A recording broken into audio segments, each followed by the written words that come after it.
Greetings, and thank you so much for taking the time to listen to me play these excerpts, and good luck to you in advance for your district and all-state auditions. You know you're going to be awesome. Here are a couple of tips that I wanted to give you in advance with your preparation.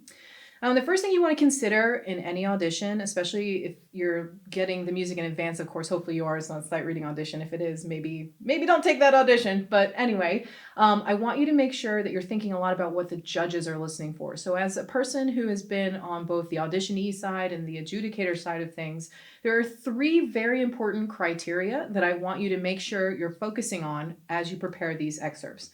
The very first thing is rhythm and tempo. One of the things that's very telling about these three examples, we have 3 technical etudes and then 1 lyrical. And so it's very important that you make sure you're keeping a steady pulse. Therefore, playing with a metronome is critical, okay? A lot of my students here at the University of Missouri can attest to this. Once you start practicing with the metronome, you'll never want to go back because it really solves all of your problems.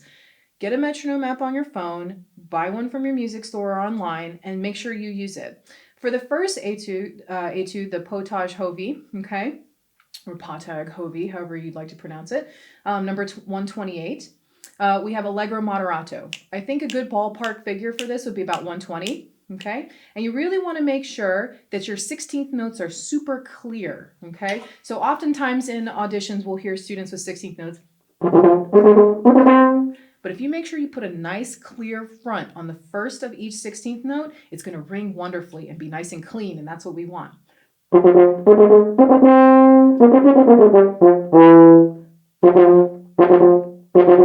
Nice clear fronts on those will be really helpful for you. If this is something that's challenging for you, go ahead and slow it down a little bit until you get it under your fingers and your tongue can match your finger speed and then gradually speed it up. Okay? So there's my advice for the first excerpt.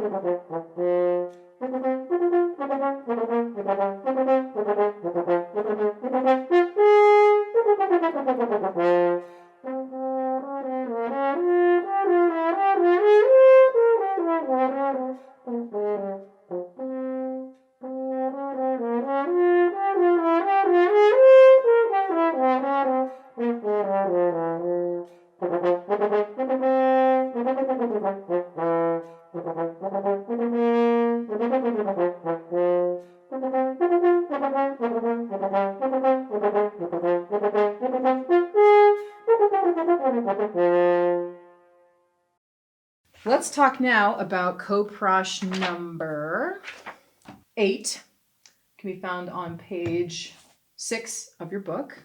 So along the same lines, we're listening for tempo, especially with this. Can a person keep a steady tempo? Internal metronome is there. But this one has a lot of really cool phrasing in it. So not only am I listening for someone who can keep the time proper, but I'm also listening to someone who can be musical.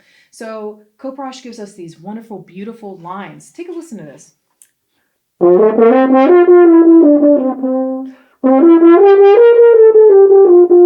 Really go ahead and exaggerate those hairpin turns. Hairpin turns are a beautiful way of being expressive in music, and this is no different.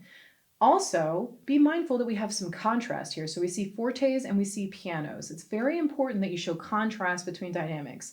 I think oftentimes students think, I have to play as loud as I can because it's super loud. Well, not necessarily, just as long as your loud is a little bit louder in comparison to your piano. So make sure that you're playing within your capability levels and not someone else's. Your loudest loud, your healthiest forte is yours and no one else's, okay?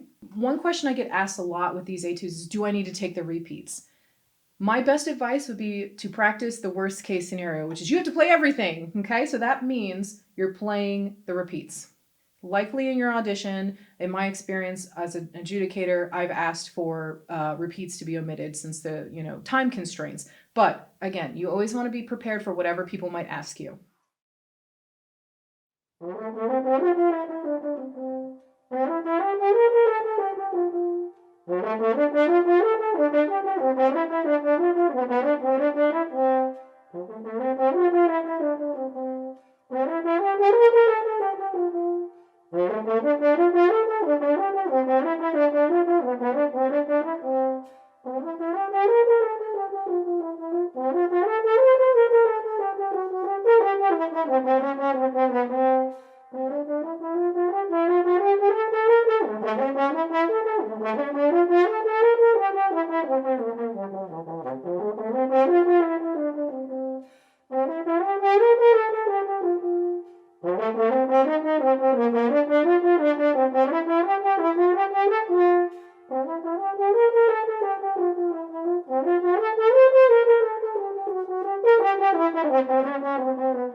Let's transition now to, looks like we have one more in here.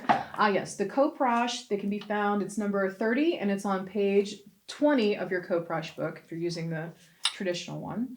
So this one's kind of tricky. One of the things, I have actually not prepared this for an audition, but one of the things I've been working on with my students who are preparing for auditions in this is just making sure that it's not wild. You may have noticed in my recording, if you've listened to it or if you're about to listen to it, I don't take it at a full presto. Part of the reason is it's very difficult to hear at that quick speed all the articulations, and for educational purposes of this video, I want to make sure that you can hear very precisely the articulations that I'm doing. Again, this is another technical etude, and this is sort of the cake and the icing too. We have grace notes, we have dynamics, we have multiple different kinds of articulations, we have musical phrasing. This is the one that you want to really make sure you spend some time getting your roadmap in place, where you're going to breathe, how you're going to phrase things that aren't necessarily phrased, showing contrast between your loud and your soft playing.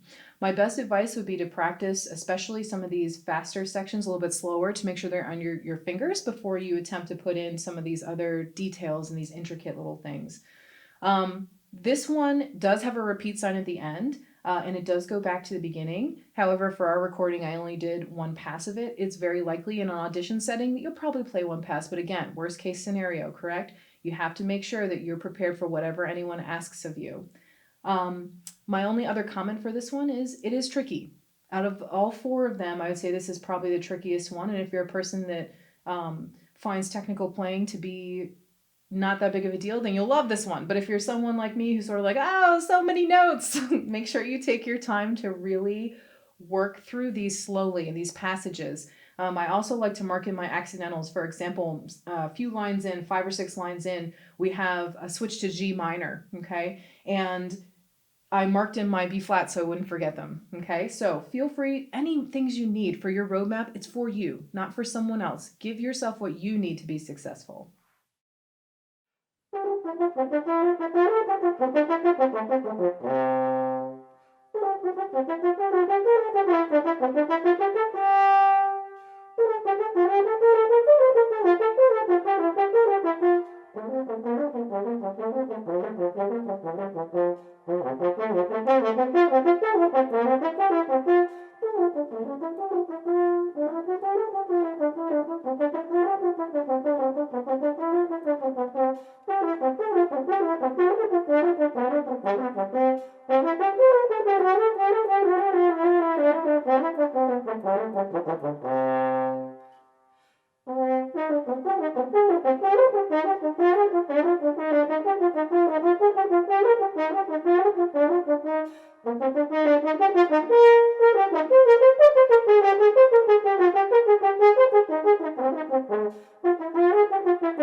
The last etude that we'll talk about today is from the Pottag Preparatory Melodies for French Horn, found on page 22, and it's number 56.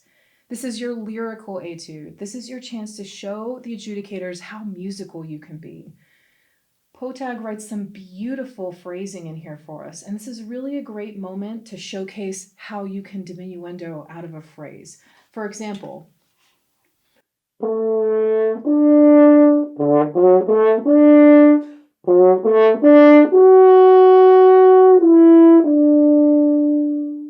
a nice, beautiful taper at the end. That's something I love to hear when I hear a student playing an audition. Just a real beautiful end to a phrase. Make sure you know your roadmap in this one as well, okay? It's important to know where you're going to breathe. It's also very important for you to know about the articulation. So this is a little unusual for some of you. You might not have seen this articulation before. Pottag writes a slur with staccatos, okay? Now that might seem a little too confusing to you. Well, what does he want? Does he want tongued or does he want slurred or what? This is actually an excellent example of legato tongue. So you want to make sure that everything's nice and smooth and connected, just as if you were slurring, but you are putting a light tongue on it, okay? Also, this is a good moment to mention, staccato doesn't mean short, friends. A lot of your teachers might tell you that, and I guess you could describe it that way, but an even more refined way of describing a staccato is separated, okay? So you really want to make sure when you do have the separate, it looks like we have a staccato on a few notes by themselves, really make sure it's a separation and not a short, pecky note, okay? Read the style of the piece, okay? Always be playing within the proper style of what you're playing. This is largo di molto. Very beautiful, slow, passionate etude, and you really want to showcase that style in here, okay?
So, without further ado, if you haven't watched my videos, I hope you enjoy them. Otherwise, good luck. If you ever have any questions or any concerns, or if you'd like some advice or to play, send me a video. My name is Professor Amanda Collins. My email is amanda.collins@missouri.edu, and my Instagram is acollinshorn. You can also follow my horn studio, which is called the Mizzou Horn Crew, also on Instagram. Follow us for some tips and our fun antics and learning more about our students. And good luck to you. You're going to be awesome. I know it.